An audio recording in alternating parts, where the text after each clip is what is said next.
Once again, you all are welcome to the world of physics by K.H. Gohil. આગળના એક સરસ મજાનો lecture જેની અંદર આપણે જોયું હતું ચુંબકીય ક્ષેત્રના તત્વો. ત્યારબાદ હવે આજે ફરીથી બે નવા શબ્દને ઇન્ટ્રોડ્યુસ કરવા જઈ રહ્યા છીએ અને એ બે શબ્દ છે મેગ્નેટાઇઝેશન અને મેગ્નેટિક ઇન્ટેન્સિટી. તો મેગ્નેટાઇઝેશન અને મેગ્નેટિક ઇન્ટેન્સિટી ની આપણે વાત કરીએ એ પહેલા થોડી એવી વાત એના વિશે મારે કરવી છે કે આપણે હવે આગળ ઉપર જે પણ ભણવાના છીએ એ દ્રવ્યના પ્રકાર વિશે ભણશું કે આ દ્રવ્ય આવા પ્રકારનું છે, આની અંદર ચુંબકત્વના ગુણધર્મ આ રીતના હોય છે. એ પહેલા થોડીક વાત મને એવું લાગે છે કે આપણે ત્યાંથી શરૂ કરવી જોઈએ કે ખરેખર પદાર્થની અંદર ચુંબકત્વ આવવા પાછળનું કારણ શું છે. જો એક વખત એ કારણને આપણે સમજી લેશું તો આગળની જે થિયરી છે, આગળ આપણે જે આજના દિવસમાં ઘણા બધા સૂત્રોની વાત કરવાના છીએ એ લગભગ તમારે યાદ રાખવામાં 80% હળવું થઈ જશે. તો હવે શરૂઆત કરીએ કે કોઈ પણ દ્રવ્ય માં ચુંબકીય ગુણધર્મ આવે છે તો આ ચુંબકીય ગુણધર્મ આવવા પાછળનું કારણ શું છે.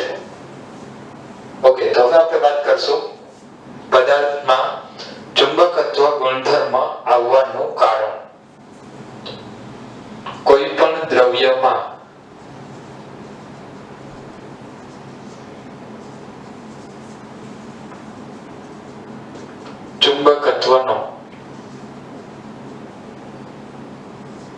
ચુંબકત્વના ગુણધર્મનું કારણ.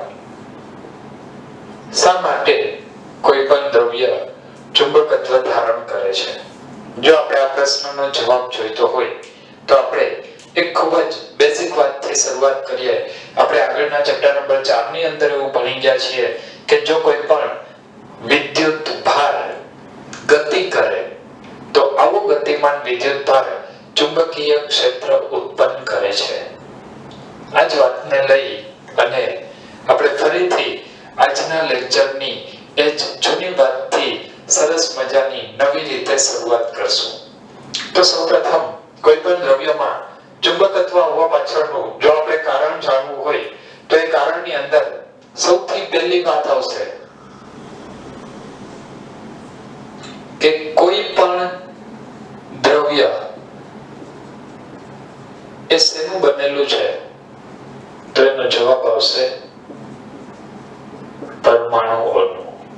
કોઈ પણ દ્રવ્ય એ શેનું બનેલું છે? તો આપણે એવું કહીએ કે કોઈ પણ દ્રવ્ય એ પરમાણુઓનું બનેલું છે. ત્યારબાદ પરમાણુઓ શેના બનેલા છે? તો તરત જ આપણે જવાબ દેશું કે પરમાણુની રચના એમાં બે ભાગ હોય.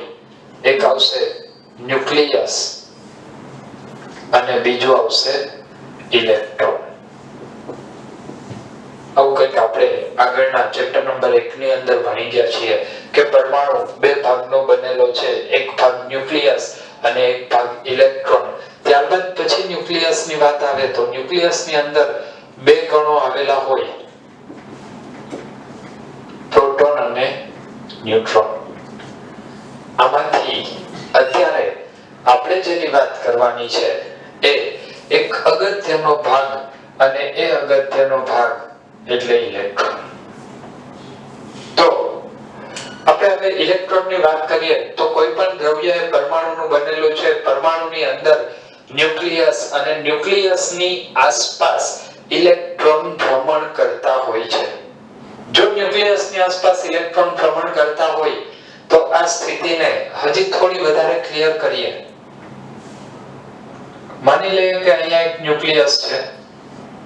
આ ન્યુક્લિયસની અંદર ધન વિદ્યુતભાર આવેલો હશે પ્લસ Z into E જેટલો, અથવા આપણે એવું માની લઈએ કે અહીંયા પ્રોટોન અને ન્યુટ્રોન આવેલા છે. ત્યારબાદ તેની બહારની કક્ષામાં મતલબ તેની આસપાસ ઇલેક્ટ્રોન ગતિ કરે છે. આ જે ઇલેક્ટ્રોન ગતિ કરે છે તેની કક્ષાનો આકાર એક્ઝેક્ટ વર્તુળાકાર નથી, પણ અહીંયા થોડીક વાર માટે હું લઈ લઉં છું કે એની કક્ષાનો આકાર કંઈક આવો છે અને અહીં એક ઇલેક્ટ્રોન ગતિ કરે છે. જો અહીંયા આ ઇલેક્ટ્રોન ગતિ કરતો હોય તો એ ઇલેક્ટ્રોન એ નિશ્ચિત કક્ષામાં રહીને ભ્રમણ કરે છે, મતલબ ગતિ કરે છે. જો ક્યાંય પણ કોઈ પણ વિદ્યુત ભારની ગતિની વાત આવે તો એ વિદ્યુત ભારની ગતિ એ ચુંબકીય ક્ષેત્ર ઉત્પન્ન કરશે. મતલબ કે અહીંયા જે ઇલેક્ટ્રોન ગતિ કરે છે એના કારણે પણ કંઈક ચુંબકીય ક્ષેત્ર ઉત્પન્ન થવું જોઈએ.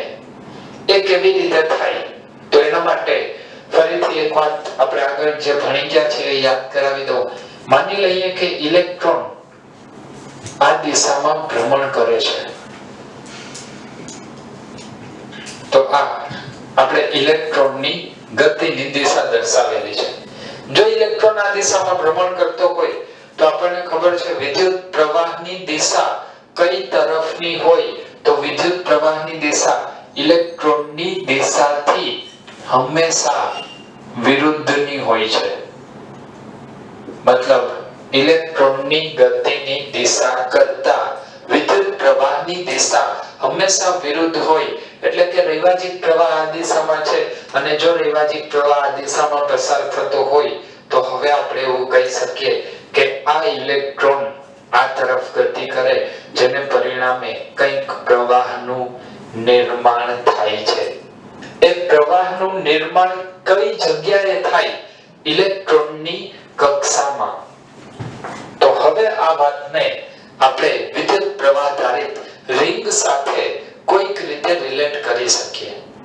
અને જો આને વિદ્યુત પ્રવાહ ધારિત રિંગ સાથે રિલેટ કરશું તો આ પરિણામ હવે આપણને એ તરફ લઈ જશે કે કોઈ પણ પરમાણુમાં ન્યુક્લિયસની આસપાસ જે ઇલેક્ટ્રોન ફરે છે એ ઇલેક્ટ્રોનને લીધે ચુંબકીય ક્ષેત્ર ઉત્પન્ન થાય છે. તો આ જે ઇલેક્ટ્રોનનું ભ્રમણ છે એ ઇલેક્ટ્રોનના ભ્રમણ પરથી હવે આપણે ફરીથી આગળ વાત કરશું કે ઇલેક્ટ્રોન નું કક્ષામાં ભ્રમણ અને આ જે ઇલેક્ટ્રોન કક્ષામાં ભ્રમણ કરે છે એ કક્ષાનું ભ્રમણ કેના જેવું છે? વિદ્યુત પ્રવાહ ધારિત લૂપ.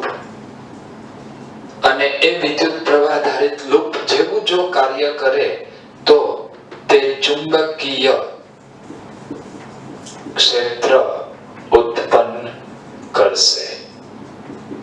આનો મતલબ કે દરેક પરમાણુ પાસે બની શકે કે પોતાની અંદર કંઈક ચુંબકીય ક્ષેત્ર ઉત્પન્ન કરવાનો ગુણધર્મ હોય. મતલબ હવે આપણે એવું કહી શકીએ કે જો અહીં વિદ્યુત પ્રવાહની કંઈક દિશા હોય તો એ દિશાને કારણે આ પરમાણુ એ હવે ચુંબકીય ડાયપોલ તરીકે વર્તે. આપણે ભણી ગયા છીએ વિદ્યુત પ્રવાહ ધારિત રિંગ, એમાં જો S ની દિશામાં વિદ્યુત પ્રવાહ પસાર થાય, આગળના લેક્ચરની અંદર આપણે વાત કરેલી છે S ની દિશા મતલબ સમઘડી દિશા, અને સમઘડી દિશામાં પસાર થાય તો એ ધ્રુવ કયો હોય? દક્ષિણ ધ્રુવ. અને જો n ની દિશામાં વિદ્યુત પ્રવાહ પસાર થાય મતલબ વિષમઘડી દિશામાં તો એ કયો ધ્રુવ હોય? ઉત્તર ધ્રુવ. તો આ જ પરમાણુ જો આ બોર્ડ પુસ્તકના પાનના સમતલમાં રહીને ભ્રમણ કરતો હોય ઇલેક્ટ્રોન, તો એક બાજુ ઉત્તર ધ્રુવ અને એક બાજુ દક્ષિણ ધ્રુવની રચના થાય. મતલબ જે ચુંબકીય ક્ષેત્ર ઉત્પન્ન કરે છે એના પરિણામે પરમાણુ ચુંબકીય ડાયપોલ મોમેન્ટ ધરાવે છે. મતલબ દરેક પરમાણુ પાસે કંઈક પોતાની ચુંબકીય ડાયપોલ મોમેન્ટ હોય છે, અને જો પરમાણુ પાસે પોતાની ચુંબકીય ડાયપોલ મોમેન્ટ હોય તો આ ચુંબકીય ડાયપોલ મોમેન્ટ કેના કારણે આવે એ પણ જાણવું જરૂરી છે. તો હવે ફરીથી આગળ આપણે એક બીજી વાત કરીએ કે પરમાણુની અંદર ચુંબકીય ડાયપોલ મોમેન્ટના કારણો. પરમાણુમાં ઉદ્ભવતી ચુંબકીય મોમેન્ટ અથવા ચુંબકીય ડાયપોલ મોમેન્ટ. તો પરમાણુમાં ચુંબકીય ડાયપોલ મોમેન્ટ કઈ કઈ રીતે ઉદ્ભવી શકે? તો એની અંદર સૌથી પહેલો પોઈન્ટ આવશે કે પરમાણુમાં ચુંબકીય ડાયપોલ મોમેન્ટનું કારણ, તો એમાં સૌથી પહેલી વાત આવશે ઇલેક્ટ્રોનની કક્ષામાં ગતિ. મતલબ ઇલેક્ટ્રોન ન્યુક્લિયસની આસપાસ રહીને જે ભ્રમણ કરે છે, આપણે અત્યારે વાત કરી એમ એની અંદર ચુંબકીય ડાયપોલ મોમેન્ટ ઉત્પન્ન થાય છે, ચુંબકીય મોમેન્ટ ઉત્પન્ન થાય છે. ત્યારબાદ બીજું આવશે ઇલેક્ટ્રોનની સ્પિન, મતલબ ભ્રમણ. ઇલેક્ટ્રોનની સ્પિન, આનો મતલબ એવો થાય કે એક ઇલેક્ટ્રોન એ ન્યુક્લિયસની આજુબાજુ ગતિ તો કરે જ છે, પણ એની સાથે સાથે તે ઇલેક્ટ્રોન પોતાની ધરી પર પણ ફરે છે. એટલે ઇલેક્ટ્રોન સતત ફરતો ફરતો કક્ષામાં ગતિ કરે છે. મતલબ એ જે ઇલેક્ટ્રોનની સ્પિન છે, ઇલેક્ટ્રોનનું જે ભ્રમણ છે, એને કારણે પણ પરમાણુમાં ચુંબકીય મોમેન્ટ ઉદ્ભવશે. અને આ ઉપરાંત હજી એક મુદ્દો આવશે, એ છે ન્યુક્લિયસ. ન્યુક્લિયસની અંદર પણ ધન વીજભાર આવેલો છે, એટલે એને કારણે પણ ચુંબકીય મોમેન્ટ ઉત્પન્ન થશે. પરંતુ આપણે અત્યારે જે વાત કરવાના છીએ એની અંદર માત્ર આ એક જ પોઈન્ટની વાત કરશું, કારણ કે આ બંનેને લીધે જે ચુંબકીય મોમેન્ટ ઉત્પન્ન થાય છે તે પ્રમાણમાં ખૂબ જ ઓછી હોય છે.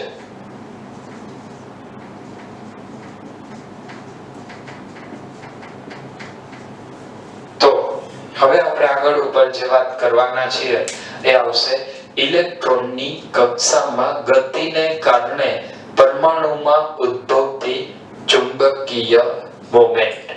તો જો અહીંયા સુધીનું ખબર હોય તો હવે આપણે એવું કહી શકીએ કે પરમાણુમાં ચુંબકીય ગુણધર્મ આવે તો એ કયા કારણથી આવે છે, અને જો પરમાણુની અંદર ચુંબકીય ગુણધર્મ આવતો હોય તો એ ચુંબકીય ગુણધર્મ કેવા પ્રકારનો છે, હવે આપણે એની વાત કરીશું. હવે ત્રીજો પોઈન્ટ આવશે. આપણે અત્યાર સુધીમાં બે મુદ્દાઓની વાત કરી. એની અંદર પહેલા મુદ્દાની અંદર એવું કીધું કે કોઈ પણ પરમાણુ માં ચુંબકીય મોમેન્ટ કેવી રીતે આવે, મતલબ એ ચુંબકીય ગુણધર્મ કેવી રીતે ધારણ કરે. બીજા મુદ્દાની અંદર એનાથી થોડીક આપણે એક સ્ટેપ આગળ વાત કરી કે ખરેખર પરમાણુમાં ચુંબકીય ગુણધર્મનું કારણ શું છે. ચુંબકીય મોમેન્ટ જો એની અંદર આવતી હોય મેગ્નેટિક મોમેન્ટ, તો એ મેગ્નેટિક મોમેન્ટનું કારણ શું છે. ત્યારબાદ હવે આપણે વાત કરીએ કે કોઈ પણ પદાર્થની જો આપણે વાત કરીએ તો એ પદાર્થ ખૂબ જ મોટી સંખ્યામાં પરમાણુઓ ધરાવતો હોય છે.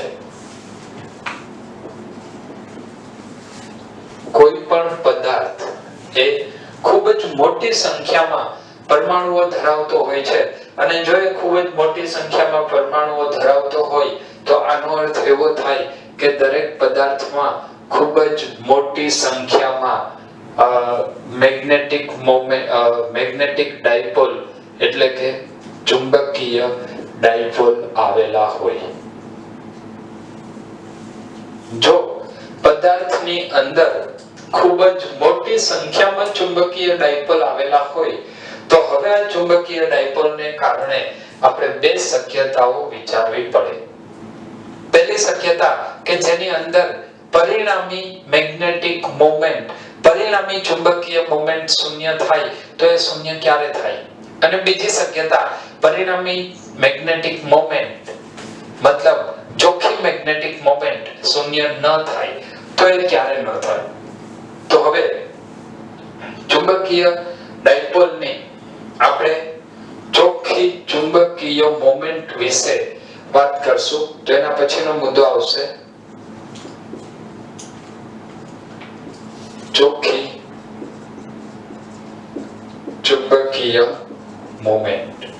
હવે આ ચોખ્ખી ચુંબકીય મોમેન્ટ કોઈક સ્થિતિમાં શૂન્ય આવશે અને કોઈક સ્થિતિમાં અશૂન્ય આવશે. તો એ ક્યારે શૂન્ય આવે અને ક્યારે અશૂન્ય આવે એની આપણે વાત કરીએ તો હવે ચુંબકીય મોમેન્ટની અંદર બે શક્યતાઓ આપણે જોવી પડશે. પહેલી શક્યતા કે એવા પરમાણુઓ કે જેની અંદર ઇલેક્ટ્રોન યુગ્મિત આવેલા છે. યુગ્મિત અને અયુગ્મિત, જો કોઈ પરમાણુની અંદર દરેક કક્ષકમાં બે બે ઇલેક્ટ્રોન આવેલા હોય તો એ યુગ્મિત ઇલેક્ટ્રોન તરીકે ઓળખાય છે, જે કદાચ તમે કેમિસ્ટ્રીની અંદર ખૂબ જ સારી રીતે ભણેલા હશો. તો એ જ વાત હું અહીંયા થોડીક એવી ફિઝિક્સની ભાષામાં તમને સમજાવવાનો પ્રયત્ન કરું છું. તો કેટલાક એવા તત્વ હશે કે જે તત્વમાં ઇલેક્ટ્રોન યુગ્મિત આવેલા છે.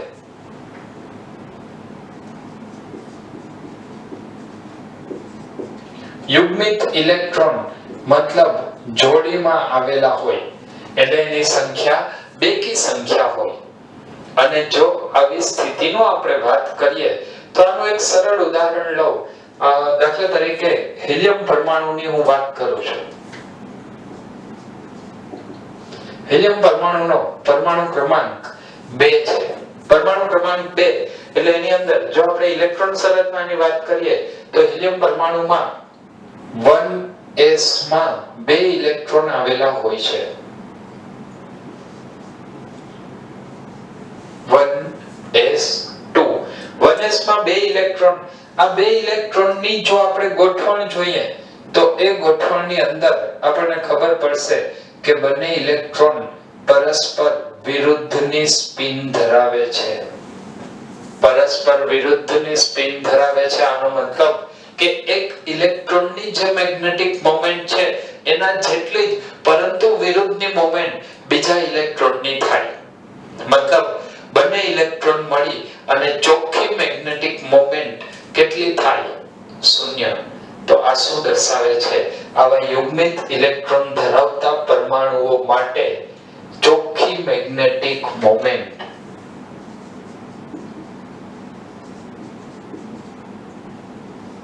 યુગ્મિત ઇલેક્ટ્રોન માટે ચોખ્ખી મેગ્નેટિક મોમેન્ટ 0 થાય. ચોખ્ખી મેગ્નેટિક મોમેન્ટ 0 થાય મતલબ આવા પરમાણુઓ ચુંબકત્વ ધારણ કરતા નથી. જો એ ચુંબકત્વ ધારણ કરતા ના હોય તો આનો આપણે એક પ્રકાર આગળ ઉપર ભણવાના છીએ જેને નામ આપવામાં આવેલું છે ડાયામેગ્નેટિક પદાર્થો. તો આ ડાયામેગ્નેટિક ની વાત થઈ. હવે ત્યારબાદ આપણે એવા તત્વની વાત કરવાની છે કે જેની અંદર ઇલેક્ટ્રોન અયુગ્મિત આવેલા છે.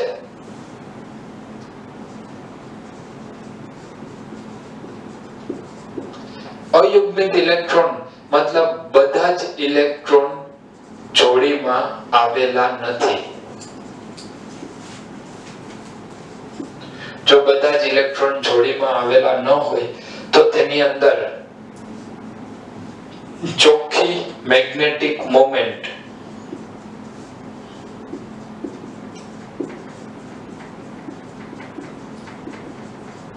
હંમેશા અશૂન્ય હોય. જો ચોખ્ખી મેગ્નેટિક મોમેન્ટ હંમેશા અશૂન્ય હોય તો આવા પરમાણુઓ એ એક અલગ પ્રકાર આવશે અને એ પ્રકારને ફરીથી બે ભાગમાં વિભાજિત કરવામાં આવે છે. સૌપ્રથમ આપણે વાત કરી યુગ્મિત ઇલેક્ટ્રોન. યુગ્મિત ઇલેક્ટ્રોન એટલે જોડીમાં હોય તો બંને ઇલેક્ટ્રોન પરસ્પર વિરુદ્ધ સ્પિન ધરાવે. બંનેની ચાકમાત્રા મેગ્નેટિક ડાયપોલ મોમેન્ટ વિરુદ્ધ દિશામાં એટલે ચુંબકીય મોમેન્ટ શૂન્ય. ત્યારબાદ અયુગ્મિત ઇલેક્ટ્રોનની અંદર ચોખ્ખી મેગ્નેટિક મોમેન્ટ શૂન્ય હોતી નથી. જો ચોખ્ખી મેગ્નેટિક મોમેન્ટ શૂન્ય નહીં હોય તો આવા પદાર્થોના બે પ્રકાર પડે છે.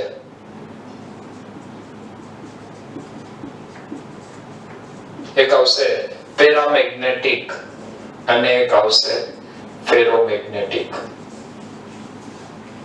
આ બંનેની અંદર ચુંબકીય ડાયપોલ મોમેન્ટ આવવાનું કારણ શું છે? કેમાં શા માટે અંદરના ભાગમાં ચુંબકીય ક્ષેત્રમાં વધારો થાય અથવા ઘટાડો થાય એની આપણે આગળ ઉપર વાત કરવાના છીએ. અત્યારે આ લેવલ માટે માત્ર એટલું મગજમાં રાખીએ કે પેરામેગ્નેટિક એટલે એવા પદાર્થો કે જેમાં ઇલેક્ટ્રોનની સંખ્યા પ્રમાણમાં ઓછી આવેલી હોય અને ફેરોમેગ્નેટિકમાં ઇલેક્ટ્રોનની સંખ્યા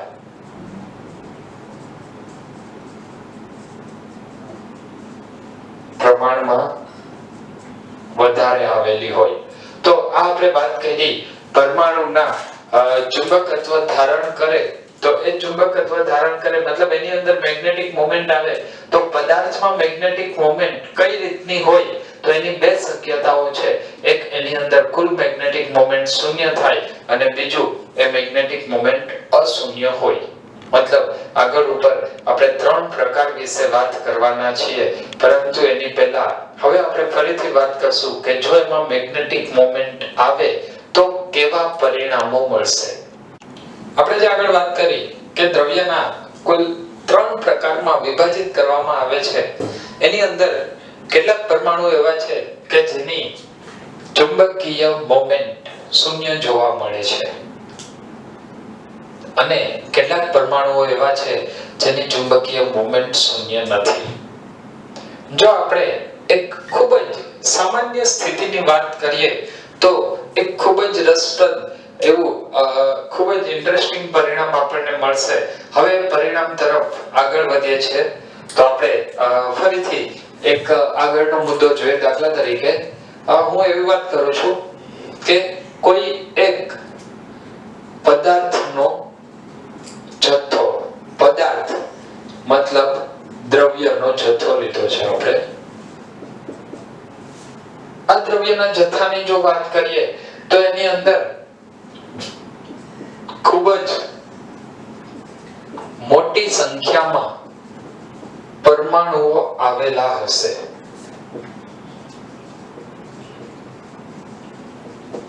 અથવા આ વાતને વધારે યોગ્ય રીતે વધારે સારી રીતે કહેવી હોય તો એવી રીતે આપણે વિચારી શકીએ કે ખૂબ જ મોટી સંખ્યામાં પરમાણુઓ કરતા અત્યારનો જે આપણો ઇન્ટરેસ્ટ ટોપિક છે એ છે ખૂબ જ મોટી સંખ્યામાં મેગ્નેટિક ડાયપોલ. કારણ કે દરેક પરમાણુ પોતે ચુંબકીય ડાયપોલ તરીકે વર્તે છે. તો આની અંદર ખૂબ જ મોટી સંખ્યામાં ચુંબકીય ડાયપોલ આવેલા છે અને આ ખૂબ જ મોટી સંખ્યામાં ચુંબકીય ડાયપોલ હવે કઈ પરિસ્થિતિનું નિર્માણ કરે. અચ્છા, એની પહેલા એક એપ્રોક્સ પ્રમાણ જોઈ લઈએ. ખૂબ જ મોટી સંખ્યામાં ડાયપોલ એટલે કેટલા? તો જો આપણે કોઈ પદાર્થનો 1 mm³ જેટલો ટુકડો લઈએ, લગભગ 1 મિલીમીટર ક્યુબનો ટુકડો, તો એની અંદર માત્ર 10⁻20 પરમાણુઓ આવેલા હોય છે. એટલે કે 10⁻20 ચુંબકીય ડાયપોલ્સ આવેલી હોય છે. હવે આ પરિણામ ઉપરથી ફરીથી આપણે થોડો આગળ વિચાર કરીએ. એના માટે એક નાની એવી આકૃતિથી આપણે શરૂઆત કરીએ. દાખલા તરીકે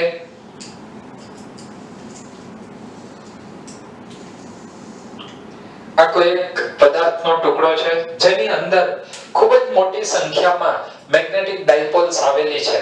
આ મેગ્નેટિક ડાયપોલ્સ એ દરેક અસ્તવ્યસ્ત ગોઠવાયેલી હોય છે. આ સ્થિતિ આપણે વાત કરીએ છીએ જ્યારે બાહ્ય ચુંબકીય ક્ષેત્ર શૂન્ય છે ત્યારે. બાહ્ય ચુંબકીય ક્ષેત્ર એટલે એક્સટર્નલ, એટલા માટે હું આ લખું છું B external, BEXT = 0. અને જો બાહ્ય ચુંબકીય ક્ષેત્ર શૂન્ય હોય ત્યારે દરેક પરમાણુ અસ્તવ્યસ્ત રીતે ગોઠવાયેલો હોય છે. દરેક પરમાણુ અસ્તવ્યસ્ત રીતે ગોઠવાયેલો હોય મતલબ આની જો આપણે નેટ મેગ્નેટિક મોમેન્ટ ગોતીએ તો એ નેટ મેગ્નેટિક મોમેન્ટ આપણને શૂન્ય મળે છે. આ પરિણામ શું દર્શાવે છે કે સમગ્ર જથ્થાની કુલ ચુંબકીય મોમેન્ટ અથવા તો ચોખ્ખી ચુંબકીય મોમેન્ટ કેટલી? જ્યારે B એક્સટર્નલ મતલબ બાહ્ય ચુંબકીય ક્ષેત્ર શૂન્ય છે ત્યારે આ ચોખ્ખી ચુંબકીય મોમેન્ટ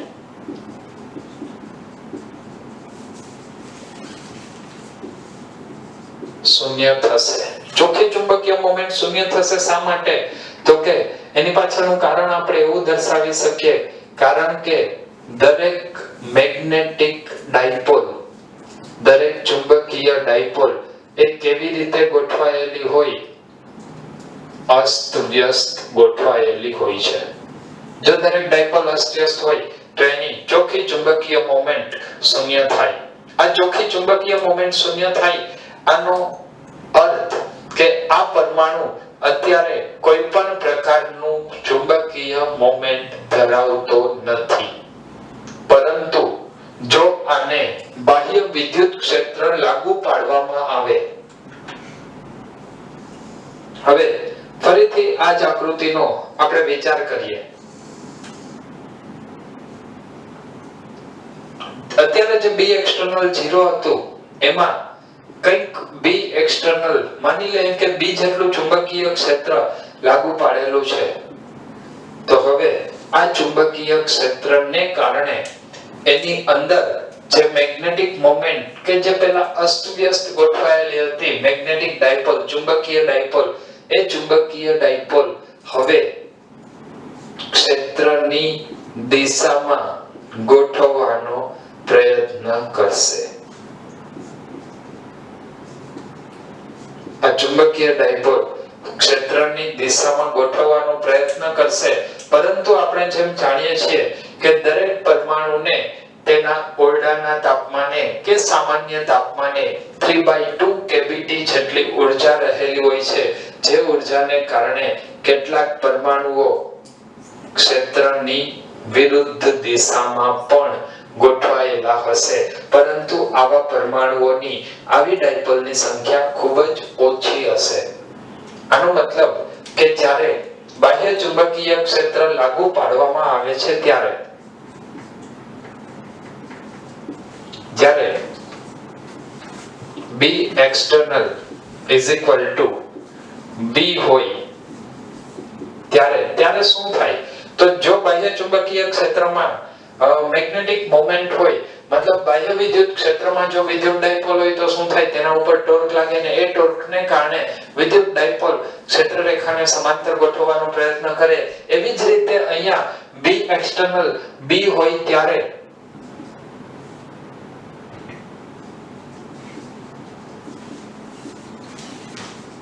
લગભગ બધી જ ડાયપોલ 100% ડાયપોલ ક્યારેય સમાંતર ગોઠવવાની નથી.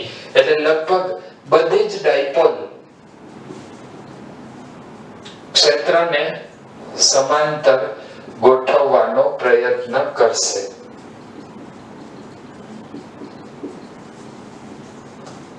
આ ક્ષેત્રને સમાંતર ગોઠવાય એની પાછળનું કારણ શું? તો એની પાછળનું કારણ આપણે એવું લખી શકીએ કે દરેક ડાયપોલ B ને કારણે ટોર્ક અનુભવે છે.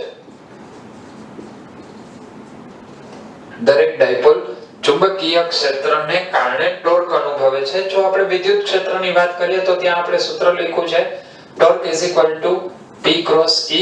તો અહીંયા સૂત્ર આવશે ટોર્ક M × B. તો આ આપણને ટોર્ક નું સૂત્ર મળશે. દરેક ડાયપોલ ઉપર ટોર્ક લાગે ને દરેક ડાયપોલ ઉપર ટોર્ક લાગે તો એનું પરિણામ હવે બધી ડાયપોલ એક દિશામાં ગોઠવવાનો પ્રયત્ન કરે અને જો ડાયપોલ એક દિશામાં ગોઠવવાનો પ્રયત્ન કરે તો હવેની સ્થિતિમાં ચોખ્ખી ચુંબકીય મોમેન્ટ શૂન્ય છે નહીં. આનું પરિણામ ચોખ્ખી ચુંબકીય મોમેન્ટ જે પહેલાની સ્થિતિમાં શૂન્ય હતી એ હવે ચોખ્ખી ચુંબકીય મોમેન્ટ શૂન્ય નથી અને આ ચુંબકીય મોમેન્ટ શૂન્ય નથી. આનો મતલબ કે આ પદાર્થ મેગ્નેટાઇઝ થયો કહેવાય.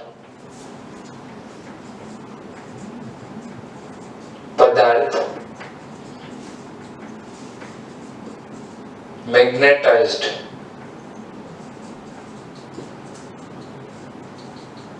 થયો કહેવાય. પદાર્થ જ્યારે મેગ્નેટાઇઝ થાય છે ત્યારે એની અંદર શું થાય તો એની અંદર બધી જ મેગ્નેટિક ડાયપોલ, મોટા ભાગની મેગ્નેટિક ડાયપોલ ક્ષેત્ર રેખાને સમાંતર ગોઠવવાનો પ્રયત્ન કરે છે, જેને પરિણામે પદાર્થની અંદર કંઈક ચુંબકીય મોમેન્ટ ઉદ્ભવે છે અને આ જે ચુંબકીય મોમેન્ટ ઉદ્ભવે એ ચુંબકીય મોમેન્ટ નું પરિણામ પદાર્થ મેગ્નેટાઇઝ થાય છે તેવું કહી શકાય. આપણે છેલ્લે વાત કરી કે જો પદાર્થને બાહ્ય ચુંબકીય ક્ષેત્રમાં મૂકવામાં આવે તો આ બાહ્ય ચુંબકીય ક્ષેત્રને કારણે તેની મેગ્નેટિક મોમેન્ટ કોઈ એક દિશામાં ગોઠવવાનો પ્રયત્ન કરે છે અને જો મેગ્નેટિક મોમેન્ટ એક દિશામાં ગોઠવાય તો આ પદાર્થ મેગ્નેટાઇઝ થયો કહેવાય. મતલબ હવે આપણે ફરીથી એની અંદર વાત કરીએ કે પદાર્થની અંદર ચોખ્ખી ચુંબકીય મોમેન્ટ પદાર્થમાં ચોખ્ખી ચુંબકીય મોમેન્ટ વધારવી હોય તો કેવી રીતે વધારી શકાય? તો જો પદાર્થમાં ચોખ્ખી ચુંબકીય મોમેન્ટ વધારવાની વાત આવે તો એની અંદર સૌથી પહેલા આપણે એ વાત કરી શકીએ કે બાહ્ય ચુંબકીય ક્ષેત્ર માં વધારો કરો. જે બહારથી આપણે ચુંબકીય ક્ષેત્ર લાગુ પાડેલું છે એ ચુંબકીય ક્ષેત્રની જો તીવ્રતામાં વધારો કરીએ તો અંદર ગોઠવાયેલી ડાયપોલ મોમેન્ટ એ પ્રમાણમાં હજી વધારે સંખ્યામાં એકબીજાને સમાંતર, ક્ષેત્રને સમાંતર ગોઠવવાનો પ્રયત્ન કરશે. ત્યારબાદ બીજો મુદ્દો આવશે ચોખ્ખી ચુંબકીય મોમેન્ટ વધારવા માટેનો. જો તાપમાનમાં ઘટાડો કરવામાં આવે, તાપમાનમાં ઘટાડો કરશું તો શું થશે? તો આપણી પાસે સૂત્ર છે, તાપમાનમાં ઘટાડો કરીએ તો દરેક પદાર્થની, દરેક અણુની ઊર્જા E = 3/2 kBT જેટલી હોય છે અને જો તાપમાન ઘટે તો ઊર્જામાં ઘટાડો થાય, એની દોલનોની ઊર્જા ઘટે તો એ પરમાણુ સ્થિર થાય. સ્થિર થાય મતલબ ક્ષેત્રને સમાંતર ગોઠવાય. તો આ રીતે ચુંબકીય મોમેન્ટ વધારી શકાય. પરંતુ જ્યારે પદાર્થ મેગ્નેટાઇઝ થાય ત્યારનું હજી એક અગત્યનું પરિણામ, જ્યારે પદાર્થ મેગ્નેટાઇઝ્ડ થાય છે ત્યારે, તો પદાર્થ જ્યારે મેગ્નેટાઇઝ થાય ત્યારે તેની અંદરનું ચુંબકીય ક્ષેત્ર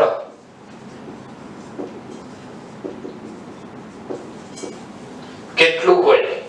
તો તેની અંદરનું ચુંબકીય ક્ષેત્ર એ બાહ્ય ચુંબકીય ક્ષેત્ર કરતા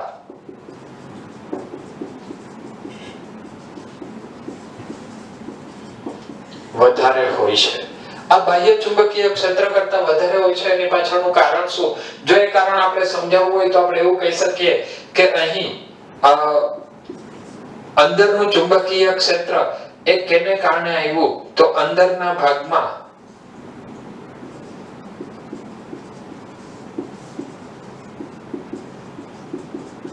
ચુંબકીય ક્ષેત્ર, બે ચુંબકીય ક્ષેત્ર આવશે. પહેલું બાહ્ય ચુંબકીય ક્ષેત્રની જે પણ ક્ષેત્ર રેખાઓ એમાંથી પસાર થાય છે, એક એ ચુંબકીય ક્ષેત્ર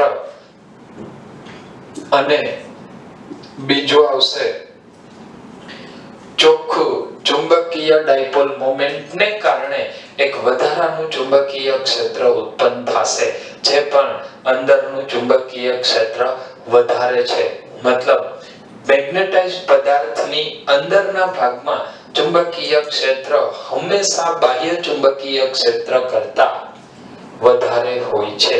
આ આપણે કંઈક અત્યાર સુધીની વાત કરી. પછી આની અંદર જો સ્પેશિયલ કેસ આવશે તો એની આગળ ઉપર આપણે વાત કરવાના છીએ. અત્યાર પૂરતું આપણે એવું મગજમાં રાખશું કે અંદરનું ચુંબકીય ક્ષેત્ર એ બી એક્સટર્નલ અને કુલ ચુંબકીય મોમેન્ટ ના સરવાળા જેટલું, ચુંબકીય મોમેન્ટને કારણે જે ચુંબકીય ક્ષેત્ર ઉત્પન્ન થાય છે તેના સરવાળા જેટલું હોય છે.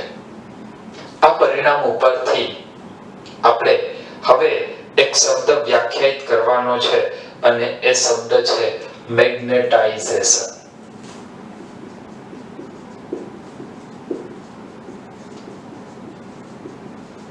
મેગ્નેટાઇઝેશન કે જેને આપણે કેપિટલ M વડે દર્શાવવાના છીએ.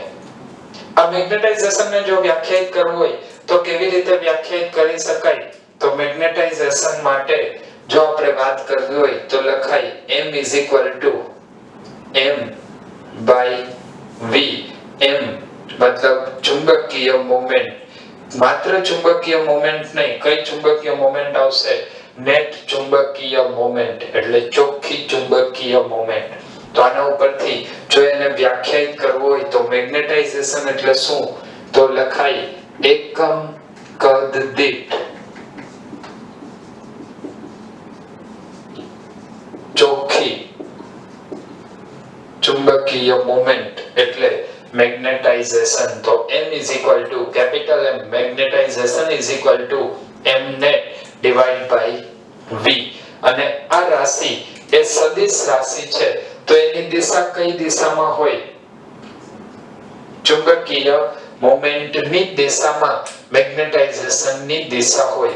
જો આપણે આના ઉપરથી એનો એકમ મેળવવાની ટ્રાય કરીએ તો મેગ્નેટિક મોમેન્ટનું સૂત્ર M NIA. N એટલે આટાની સંખ્યા, એને આપણે ભૂલી જાય તો આવશે I into A. I એટલે વિદ્યુત પ્રવાહ, એનો એકમ થાય એમ્પિયર અને A મીટર સ્ક્વેર અને કદનો એકમ આવશે metre cube. Ampere metre square by metre cube. Metre square બંને કેન્સલ થઈ જાય તો મેગ્નેટાઇઝેશન નો એકમ આવશે એમ્પિયર પર મીટર અથવા એમ્પિયર મીટર ઇન્વર્સ.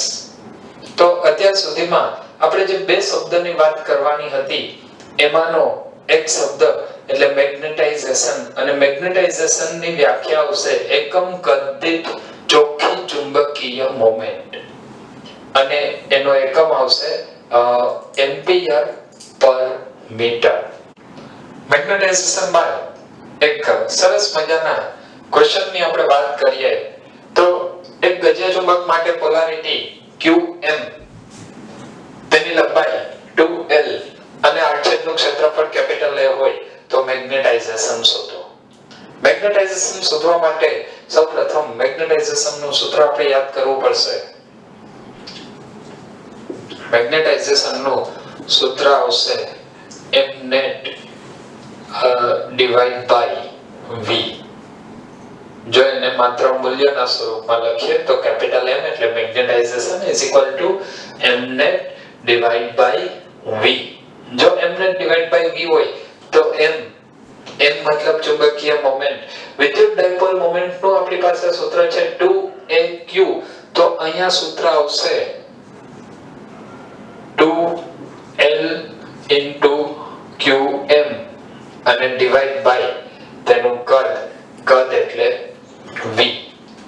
તો ફરી પાછું જો આપણે કદની વાત કરીએ તો કદને V ને બદલે ક્ષેત્રફળ ગુણ્યા લંબાઈ લખી શકાય. તો અહીં હું V ને ફરીથી લખું છું ક્ષેત્રફળ ગુણ્યા લંબાઈ 2L જેટલી છે તો 2L બંને કેન્સલ થઈ જશે તો M નું સૂત્ર મળશે QM અથવા એને આપણે તેની મેગ્નેટિક મોમેન્ટ જો સ્મોલ m વડે દર્શાવીએ તો સૂત્ર મળશે M/A. તો આના ઉપરથી ફરીથી આપણને ચુંબકીય મોમેન્ટનું સૂત્ર મળશે. ચુંબકીય મોમેન્ટ M m/a.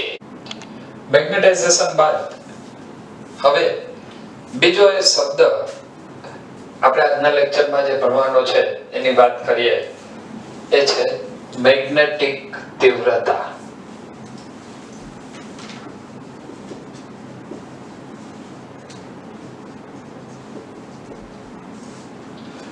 મેગ્નેટિક તીવ્રતા એ શું છે એના વિશે જો આપણે વાત કરવી હોય તો સૌથી પહેલા ફરીથી એક વખત જે આપણે હમણાં ભણી ગયા છીએ એનાથી શરૂઆત કરીએ કે કોઈ પણ દ્રવ્યની અંદર જો ચોખ્ખું ચુંબકીય ક્ષેત્ર શોધવું હોય તો આ ચુંબકીય ક્ષેત્ર કેના પર આધાર રાખે છે? તો એ ચુંબકીય ક્ષેત્ર બે પરિબળો પર આધાર રાખે એવી કંઈક વાતથી આપણે ફરીથી શરૂઆત કરશું. તો સૌથી પહેલા આપણે વાત કરીએ કે પદાર્થની અંદર અથવા દ્રવ્યની અંદર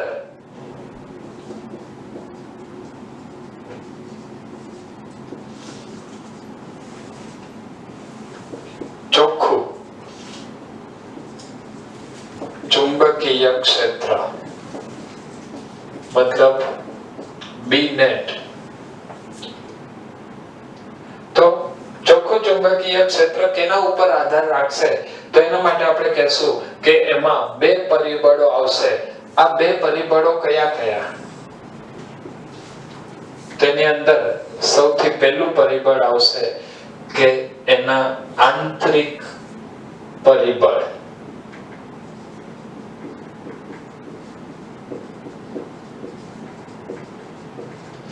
આંતરિક પરિબળની અંદર કેનો સમાવેશ કરશું?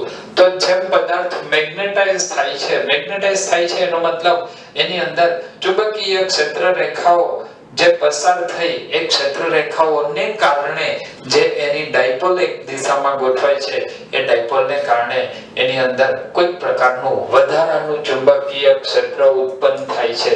તો આંતરિક પરિબળમાં આપણે લખશું કે દ્રવ્યના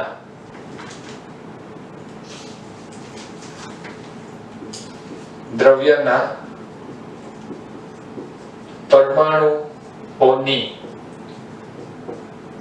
મેગ્નેટિક મોમેન્ટ અથવા ચુંબકીય મોમેન્ટ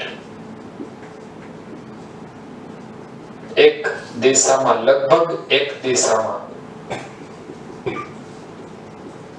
ગોઠવાવાને કારણે. તો આ એનું એક આંતરિક પરિબળ થયું. અને બીજું એક આવશે બાહ્ય પરિબળ. બાહ્ય પરિબળ કયું? તો આપણે જે બાહ્ય ચુંબકીય ક્ષેત્ર લાગુ પાડીએ છીએ મેગ્નેટાઇઝ કરવા માટે, બાહ્ય ચુંબકીય ક્ષેત્રની તીવ્રતા. તો આ બાહ્ય ચુંબકીય ક્ષેત્રની તીવ્રતા એ ચુંબકીય તીવ્રતા એને આપણે હવે H વડે દર્શાવશું. તો અહીંયા ચુંબકીય ક્ષેત્રની તીવ્રતાને બદલે આપણે અહીંયા શબ્દ વાપરશું બાહ્ય ચુંબકીય તીવ્રતા. તો બાહ્ય ચુંબકીય તીવ્રતા એટલે H અને અહીંયા આપણે જે વાત કરી એ શું દર્શાવશે? M. તો હવે જો ચોખ્ખું ચુંબકીય ક્ષેત્રની આપણે વાત કરવી હોય તો દ્રવ્યની અંદર ચોખ્ખું ચુંબકીય ક્ષેત્ર કેના ઉપર આધાર રાખશે? તો લખાય B net ચલે છે બંનેનો કુલ સરવાળો H ઉપર પણ આધાર રાખશે અને M ઉપર પણ આધાર રાખશે. તો હવે આપણે લખી શકીએ B net M plus H. જો અહીંયા B net આપણે M plus H લખીએ તો એના ઉપરથી હવે એક ફરીથી આગળ પરિણામ મળશે અને એ છે અચળાંકની નિશાની દૂર કરવી. જો અચળાંકની નિશાની દૂર કરીએ તો એના ઉપરથી આપણને હવે એક પરિણામ મળશે B net mu0 M plus H. B net mu0 M plus H અથવા H plus M કંઈ પણ લખી શકાય. તો આના ઉપરથી મળશે b net is equal to mu0 m plus h. તો અહીંયા આપણે એક વધારાનો અચળાંક લખ્યો. આ અચળાંકને કહેવાય શૂન્યાવકાશની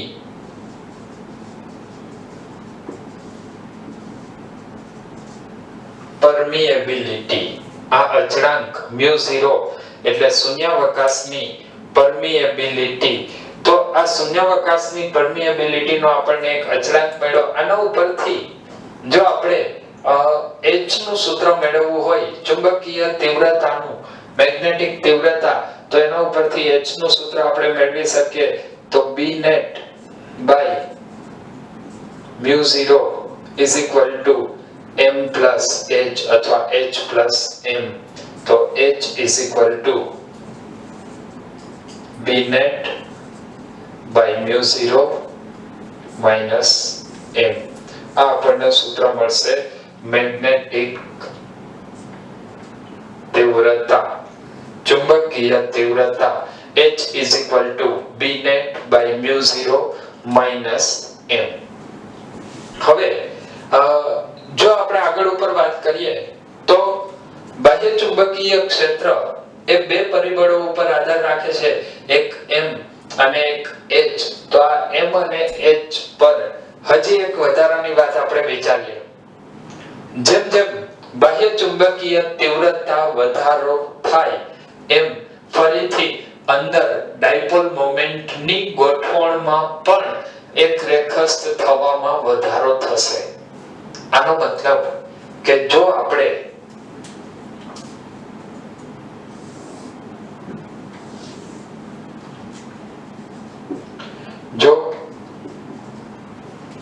ચુંબકીય તીવ્રતા h માં વધારો કરીએ તો આપણને પરિણામ શું મળશે? m માં વધારો થાય. મતલબ m માં વધારો કરવા માટે h માં વધારો કરવો પડે, અથવા લખાય m એ h ના સમપ્રમાણમાં છે. m એ h ના સમપ્રમાણમાં છે. અને જો m એ h ના સમપ્રમાણમાં હોય તો આની અંદર ફરીથી એક અચળાંક લખવો પડશે અને એ અચળાંક આવશે psi. તો m is equal to chi h. આ અચળાંક શું છે? તો ફરીથી m is equal to chi h આવું આપણને એક સૂત્ર મળ્યું. આ અચળાંક શું દર્શાવે છે? તો આ એક અચળાંક છે અને જેનું નામ છે મેગ્નેટિક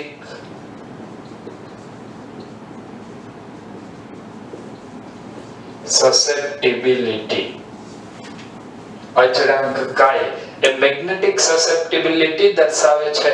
આનો મતલબ આપણને હવે ફરીથી એક સૂત્ર મળશે m is equal to chi into h. અને આ મેગ્નેટિક સસેપ્ટિબિલિટી મતલબ અચળાંક એ કયા કયા પરિબળો ઉપર આધાર રાખશે? તો એને આપણે એવી રીતે કહી શકીએ કે મેગ્નેટિક સસેપ્ટિબિલિટી એટલે દ્રવ્યની જાત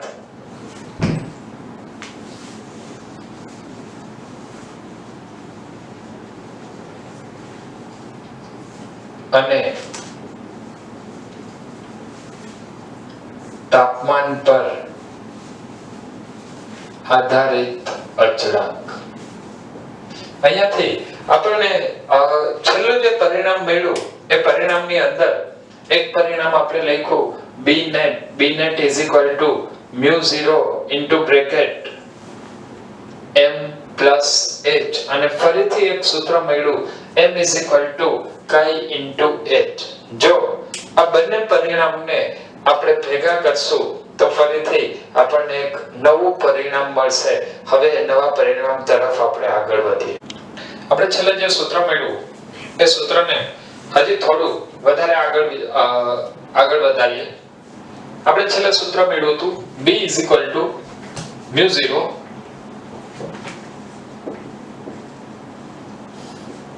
h plus m.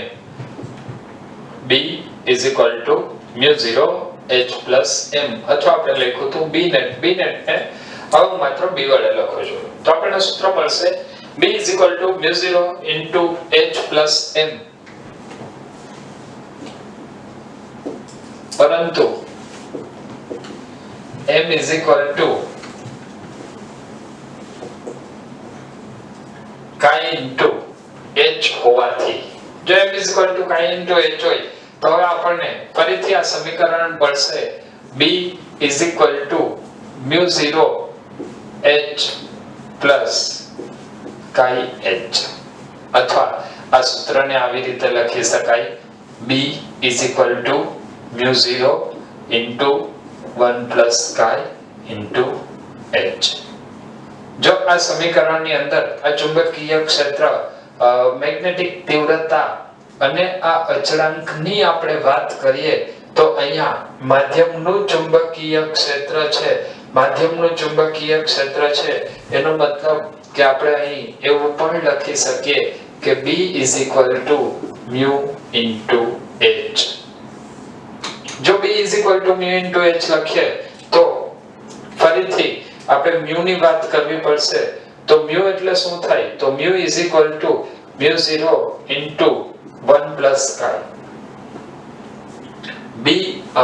mu is equal to mu 0 into 1 plus chi હવે આ સૂત્ર ઉપરથી ફરીથી આપણે વાત કરવાની છે આપણે જેમ સાપેક્ષ પરમિટિવિટી ભણ્યાતા એવી જ રીતે સાપેક્ષ પરમિએબિલિટી પણ વ્યાખ્યાયિત કરી શકીએ સાપેક્ષ પરમિએબિલિટી એટલે માધ્યમના છેદમાં શૂન્યાવકાશની પરમિએબિલિટી તો mu નું સૂત્ર છે mu 0 into 1 plus chi divide by mu 0 બે ભાગી જશે તો સાપેક્ષ પરમિએબિલિટી નું સૂત્ર આવશે mu r is equal to 1 plus chi આ આપણને ફરીથી એક સાપેક્ષ પરમિએબિલિટી નું સૂત્ર મળશે mu r is equal to 1 plus chi જો આપણે mu r ને હજી એક બીજી રીતે વ્યાખ્યાયિત કરવું હોય તો અહીંયા આપણે લખેલું છે b is equal to mu into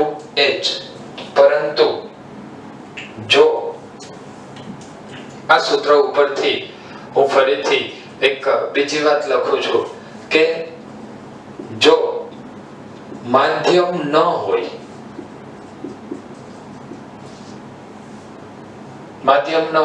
એનો મતલબ એમાં મેગ્નેટાઇઝેશન થવાનું નથી અને જો એમાં મેગ્નેટાઇઝેશન ન થાય તો આ સમીકરણની અંદર m0 મળશે તો હવે સૂત્ર શું મળશે b is equal to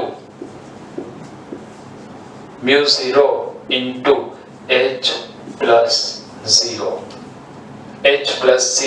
આની પાછળનું કારણ શું કારણ કે મેગ્નેટાઇઝેશન થશે નહીં મેગ્નેટાઇઝેશન શેનું થાય દ્રવ્યનું જો દ્રવ્ય જ નથી તો એમાં કોઈ પણ જાતનું મેગ્નેટાઇઝેશન થવાનું નથી એટલે m0 આવશે અને m0 આવે તો આપણને સૂત્ર મળશે b is equal to mu 0h જો b is equal to mu 0h હોય તો હવે આપણને આ બે સૂત્ર ઉપરથી એક b is equal to mu h અને b is equal to mu 0h આ સૂત્ર ઉપરથી આપણે ફરી પાછું mu r ને વ્યાખ્યાયિત કરી શકીએ mu r ને વ્યાખ્યાયિત કરીએ એની પહેલા આની અંદર હજી એક સ્પષ્ટતા કરી દઉં આ ચુંબકીય ક્ષેત્ર ક્યારનું છે જ્યારે માધ્યમ હતું આ ચુંબકીય ક્ષેત્ર ક્યારનું છે જો માધ્યમ ન હોય તો એને હું b0 વડે લખું છું તો આના ઉપરથી ફરીથી આપણે mu r નું એક સૂત્ર લખીએ mu r is equal to mu by mu 0 તો અહીંયા આપણને mu નું સૂત્ર મળશે mu is equal to b by h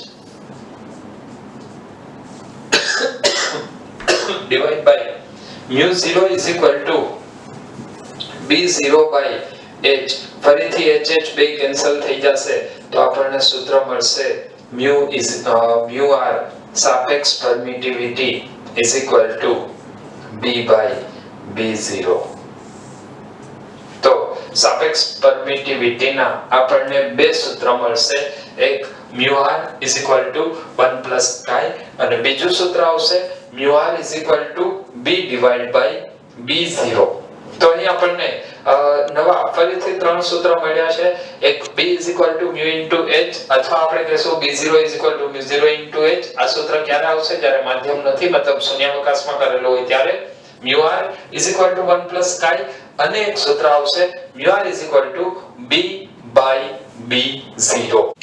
magnetic તીવ્રતાના સૂત્ર ભણ્યા બાદ હવે લગભગ આ બધા જ સૂત્રોનો ઉપયોગ થઈ જાય તેવો એક સરસ મજાનો ક્વેશ્ચન અહીં આપણને આપેલો છે કે એક સોલેનોઇડના ગર્ભમાંના દ્રવ્યની સાપેક્ષ પરમિએબિલિટી એટલે આપણને આપેલું છે mu r નું મૂલ્ય આપેલું છે 400. આટામાંથી વિદ્યુત પ્રવાહ I બરાબર 2 એમ્પિયર પસાર થાય છે જો 1 મીટર દીઠ આટાની સંખ્યા એટલે સ્મોલ n 1000 per મીટર તો મેગ્નેટિક તીવ્રતા શોધો. મેગ્નેટિક તીવ્રતા શોધવા માટે સૌપ્રથમ અહીં આપણે ચુંબકીય ક્ષેત્રના બે સૂત્ર વિચારવું પડશે. એક સોલેનોઇડની અંદરનું ચુંબકીય ક્ષેત્ર μ0 n * I અને બીજું સૂત્ર આવશે B0 = μ0 * ni અને B0 માટે સૂત્ર આવશે μ0 * m + h. પરંતુ જો માધ્યમ ના હોય તો m બરાબર 0 એટલે આપણે સૂત્ર લખીએ છીએ μ0 ni = μ0h. μ0 બને કેન્સલ થશે આના ઉપરથી મળશે h = ni. જો h n * I હોય તો હવે આના ઉપરથી આપણને h નું મૂલ્ય મળી જશે અને એ h નું મૂલ્ય આવશે 1000 * 2 એટલે 2 * 10³ અને મેગ્નેટિક તીવ્રતા નો એકમ આવશે એમ્પિયર પર મીટર. ત્યારબાદ બીજું ગોતવાનું છે m માટે પહેલા આપણે ચુંબકીય ક્ષેત્રની જરૂર પડશે. તો ચુંબકીય ક્ષેત્ર આપણે પહેલા ગોતી લઈએ. B = mu * h. જો B = mu * h હોય તો આપણી પાસે હજી એક સૂત્ર છે mu r = mu by mu0. તો mu = mu0 * mu r આની અંદર કિંમત મૂકી દે mu = mu0 * mu r * h. તો જો આની અંદર હવે આપણે કિંમત મૂકીએ mu0 અચળાંક છે mu r સાપેક્ષ પરમિએબિલિટી એ આપણને આપેલી છે 400 અને h નું મૂલ્ય આપણે ઉપર ગોતેલું છે. તો આના ઉપરથી આપણને પરિણામ મળશે લગભગ 1 ટેસ્લા. ચુંબકીય ક્ષેત્ર મળી ગયા બાદ હવે આપણે ગોતશું મેગ્નેટાઇઝેશન.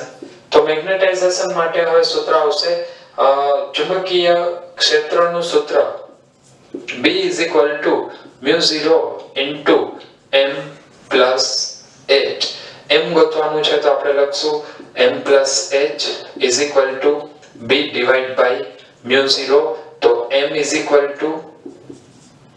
b / μ0 - h. તો આના ઉપરથી આપણને મેગ્નેટાઇઝેશન નું મૂલ્ય મળશે અને આ બધાની કિંમત મૂકતા મેગ્નેટાઇઝેશન નું મૂલ્ય એ 8 * 10⁵ મળે છે. 8 * 10⁵ અને એનો એકમ આવશે એમ્પિયર પર મીટર. ત્યારબાદ આપણને ગોતવાનું કીધું છે મેગ્નેટાઇઝિંગ પ્રવાહ Im. આ મેગ્નેટાઇઝિંગ પ્રવાહ શું છે? જો મેગ્નેટાઇઝિંગ પ્રવાહને આપણે સમજાવવું હોય તો આપણે એવી રીતે કહી શકીએ કે જે મેગ્નેટાઇઝેશન આપણે લઈ આવવું છે એ મેગ્નેટાઇઝેશન માટે સોલેનોઇડની અંદર કેટલો વિદ્યુત પ્રવાહ પસાર કરેલો છે. મતલબ સોલેનોઇડ માંથી કેટલો પ્રવાહ પસાર કરીએ ત્યારે આટલું મેગ્નેટાઇઝેશન આવે. તો એના માટે હવે આપણે સૂત્ર લખવું પડશે B = μ0 n * I. આ સૂત્ર શેનું આવશે? B0 નું. પરંતુ અંદરનું કુલ ચુંબકીય ક્ષેત્ર શોધવું હોય તો બીજું પણ ચુંબકીય ક્ષેત્ર ઉમેરવું પડશે અને એ ચુંબકીય ક્ષેત્ર એટલે શું? μ0 * n I m. મતલબ અહીંયા આપણને સૂત્ર મળશે B = μ0 n * I + Im. તો આના ઉપરથી Im ના સૂત્રનો કરતા બનાવી શકીએ. Im is equal to B divided by mu 0 n minus I. તો આના ઉપરથી આપણને મેગ્નેટાઇઝિંગ પ્રવાહનું સૂત્ર મળશે અને એ મેગ્નેટાઇઝિંગ પ્રવાહ હવે છે લગભગ 794 એમ્પિયર. જો આટલો પ્રવાહ આપણે પસાર કરીએ તો એની અંદર 8 ગુણ્યા 10 ની 5 ઘાત એમ્પિયર પર મીટર નું ચુંબકીય ક્ષેત્ર ઉત્પન્ન થશે. આના પછીના લેક્ચરની અંદર ફરીથી આવી જ કંઈક સરસ મજાની વાતો લઈને ખૂબ જ ઝડપથી આપણે મળીએ છીએ. ત્યાં સુધી બધા મહેનત કરતા રહ્યો. All the best.